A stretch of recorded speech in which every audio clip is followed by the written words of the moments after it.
On the Hill Live this Sunday morning, the Republican budget bill makes major cuts to Medicare and changes.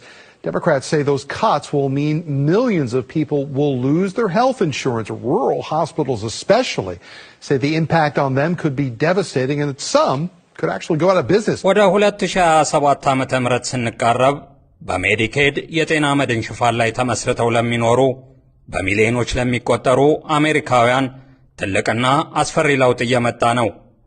ዋን ቢግ ቢዩቲፉል ቢል አክት በመባል የሚታወቀው አዲስ ሕግ ከመጪው የፈረንጆች ጥር ወር 2027 ጀምሮ በሥራ ላይ ይውላል። ለመሆኑ ሜዲኬድ ምንድን ነው? ለ60 ዓመታት ገደማ በዝቅተኛ ደረጃ ላይ ለሚገኙ በሚሊዮን ለሚቆጠሩ አሜሪካውያን የጤና መድን ሽፋን ሲሰጥ የኖረው የመርሃ ግብር ላይ ይደረጋል ተብሎ ቀነ ገደብ የተቆረጠለት አዲስ ሕግ ምን አይነት ስጋቶችን ይዞ እየመጣ ነው? ይህን የጤና መድን ሽፋን ላለማጣት ሰዎች ምን አይነት ቅድመ ጥንቃቄ ማድረግ አለባቸው የሚሉትን መረጃዎች እናጋራችኋለን። እስከ ፍጻሜው አብራችሁን ቆዩ። መረጃው ለሌሎች ይደርስ ዘንድ ላይክና ሼር እንድታደርጉ ሰብስክራይብ በማድረግ ደግሞ የቻናላችን ቤተሰብ እንድትሆኑ የአክብሮት ግብዣችን ነው። ሜዲኬድ በአሜሪካ የሚገኝ የፌዴራልና የክልል መንግስታት የጋራ ፕሮግራም ሲሆን ገበያቸው ዝቅተኛ ለሆኑ ግለሰቦችና ቤተሰቦች የጤና መድን አገልግሎት ለመስጠት የተቋቋመ ነው።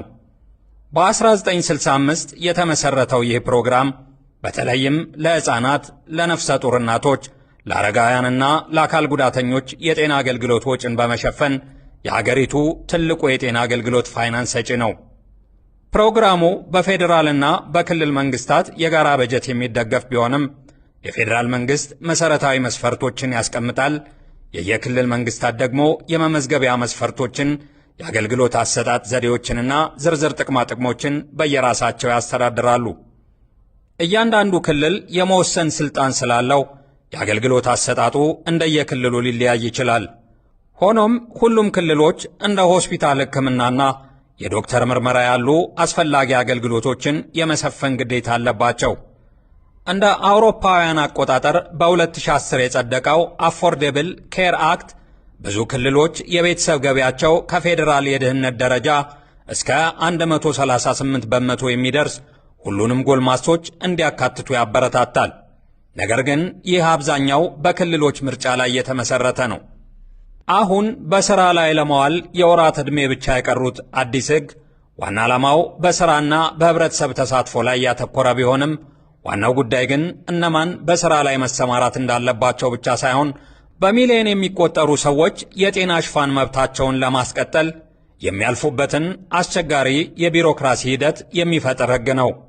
በዚህ አዲስ ሕግ መሠረት በአሁኑ ወቅት የሜዲኬድ ፕሮግራም ስር የተካተቱ አብዛኞቹ አካል ጉዳተኛ ያልሆኑ አዋቂዎች በየወሩ ቢያንስ 80 ሰዓት በሥራ፣ በትምህርት ወይም በጸደቀ የህብረተሰብ ተሳትፎ ላይ መሰማራታቸውን ማረጋገጥ ይጠበቅባቸዋል። ይህ ሁኔታ እንደ መደበኛ የሙሉ ጊዜ ሠራተኞች ለሆኑ ሰዎች ቀላል ሊመስል ይችላል። ነገር ግን የአሜሪካ የሥራ ገበያ እውነታ ከዚህ እጅግ የተወሳሰበ ነው። የሜዲኬድ መድን መብት ማጣት ስጋት የሚፈጥረውም በዚህ ምክንያት ነው። እየተመለከትን ያለነው ሥርዓት ከቀላል ምዝገባ ወደ ተከታታይና አድካሚ የማረጋገጫ ሥርዓት እየተቀየረ ነው። ይህ ደግሞ እጅግ አስቸጋሪ እንደሚሆን መረጃዎች ያሳያሉ። ለመድን ሽፋን ማጣት ከፍተኛ ተጋላጭ የሆኑ ሥራ የሌላቸው ሰዎች ብቻ ሳይሆኑ በተለዋዋጭ የሥራ ዘርፍ የተሰማሩ አሜሪካውያንም ጭምር ናቸው።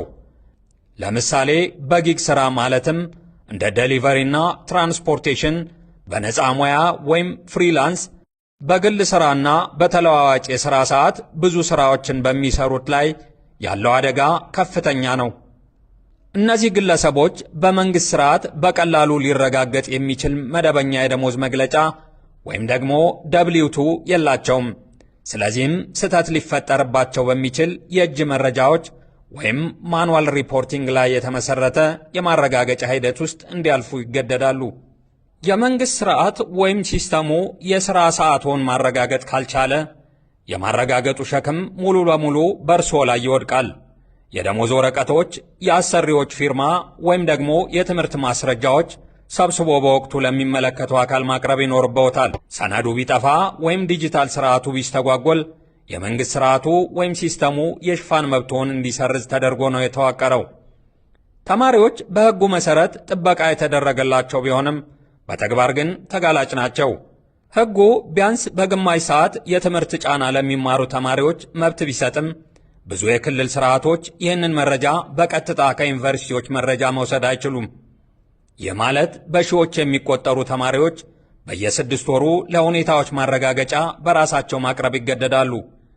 የጊዜ ገደቡ ካለፈ ወይም የትምህርት ተቋማት ማስረጃውን በወቅቱ ካልሰጡ የትምህርት ዘመናቸው ሳይጠናቀቅ የጤና ሽፋን መብታቸውን ሊያጡ ይችላሉ።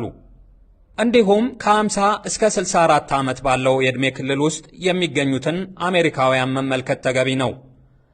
በዚህ የዕድሜ ክልል ውስጥ ያሉ ብዙዎች ከፍተኛ የሥራ ጫናን ለመቋቋም የሚያዳግቱ ስር የሰደዱ የጤና ችግሮች ቢኖሩባቸውም በመንግሥት ሥርዓት ዘንድ ግን አካል ጉዳተኛ ተብለው ለመመደብ የሚያስችል ጥብቅ የሕክምና መስፈርት ላያሟሉ ይችላሉ። እነዚህ ግለሰቦች መደበኛ የሙሉ ጊዜ ሥራ ለመሥራት፣ በቂ ጤንነት፣ ከመስፈርት ነፃ ለመሆን ደግሞ አሳማኝ ሕመም ወይም የጤና ችግር የሌለባቸው በመሆናቸው የሽፋን መብታቸውን የማጣት ከፍተኛ ስጋት አለባቸው። የዚህ ሁሉ ሁኔታ በጣም አሳዛኙ ነገር ይህ ችግር በዋናነት የቢሮክራሲ ችግር መሆኑ ነው። እንደ አርባን ኢንስቲትዩት ያሉ ተቋማት እንዳረጋገጡት ተደጋጋሚና አድካሚ የሪፖርት ማቅረቢያ መስፈርቶች ሲኖሩ ምንም እንኳን ብቁ የሆኑ ሰዎች ቢሆኑም ቀጥተኛውን የቢሮክራሲ ማነቆ ማለፍ ስላልቻሉ ብቻ የጤና ሽፋን መብታቸውን ያጣሉ። በየ6 ወሩ የመመዝገብ አስፈላጊነትና በክልል መረጃዎች መካከል ያለው የመቀናጀት ክፍተት ብቁ የሆኑ ቤተሰቦች በትክክለኛው ጊዜ ተገቢውን ሂደት ማጠናቀቅ ባለመቻላቸው ብቻ የጤና ሽፋን የሚያጡበት ሁኔታ ይፈጠራል። ሕጉ በቤተሰብ ውስጥ ከፍተኛ የጤና ችግር ያለባቸውን ሰዎች በዋናነት ለሚንከባከቡ ሰዎች ወይም ከባድ የሕክምና ችግር ላለባቸው ሰዎች መብት ቢሰጥም እነዚያን የመብት ማግለያዎች ወይም ደግሞ ኤግዜምሽን ማግኘት በጣም አስቸጋሪ እየሆነ መጥቷል። የክልል መንግስታት አካል ጉዳተኛ የሚለውን ትርጉም እያጠበቡና ለተንከባካቢዎች የሚጠየቀውን የሰነድ ማስረጃ መጠን እየጨመሩ ነው። ይህ ደግሞ እየሰራ ቤተሰብ እያስተዳደረና የራሱን ጤና እየተከታተለ ላለ ወላጅ እጅግ ከባድ ነው። በአሁኑ ወቅት በዩናይትድ ስቴትስ በሜዲኬድ እና በሕፃናት የጤና መድን ፕሮግራም ወደ 74.9 ሚሊዮን የሚጠጉ ሰዎች ተመዝግበው አገልግሎት እያገኙ ሲሆን ከዚህ ውስጥ ወደ 67.7 ሚሊዮን የሚሆኑት በሜዲኬድ ስር የተሸፈኑ ናቸው። አዲሱ የፌዴራል ሕግ ወይም ደግሞ ዋን ቢግ ቢዩቲፉል ቢል አክት ተግባራዊ መሆን ከጀመረ በኋላ እንደ አርባን ኢንስቲትዩት እና የሮበርት ውድ ጆንሰን ፋውንዴሽን ባሉ ተቋማት የሚደረጉ ጥናቶች እንደሚያሳዩት እስከ 2028 ድረስ ከ5 እስከ 10 ሚሊዮን የሚደርሱ ሰዎች የጤና ሽፋናቸውን የማጣት አደጋ ሊጋረጥባቸው ይችላል። ይህን ከፍተኛ የሆነ የሽፋን መቀነስ በዋነኝነት የሚያመጣው በቀጣይ ዓመት የሚተገበረው ከ19 እስከ 64 ዓመት ለሆኑ ከ14 ዓመት በታች የሆኑ ጥገኞች ለሌሏቸው ጎልማሶች በወር 80 ሰዓት የመስራት ወይም ደግሞ በማህበረሰብ ተሳትፎ ላይ የመሰማራት ግዴታ እንዲሁም የብቃት ማረጋገጫ ጊዜን ወደ 6 ወር የሚያሳጥር አዲስ ሕግ ነው። እንዲያውም ለእነዚህ ሕጎች ብቁ የሆኑ ሰዎች እንኳን ሳይቀሩ የቢሮክራሲው መወሳሰብና የሰነድ አቀራረብ ሂደት አስቸጋሪ በመሆኑ በስህተት ወይም ደግሞ አስፈላጊውን ወረቀት ባለማቅረብ ምክንያት የጤና መድን ጥቅማቸውን የማጣት ስጋት ተጋርጦባቸዋል። በዘርፉ ላይ በቅርበት የሚሰሩ ሰዎች ስጋት ላለባቸው ሁሉ እንደሚሰጡት ምክር ማስረጃዎቻቸውን ከአሁኑ ጀምሮ ማዘጋጀት ተገቢ ነው።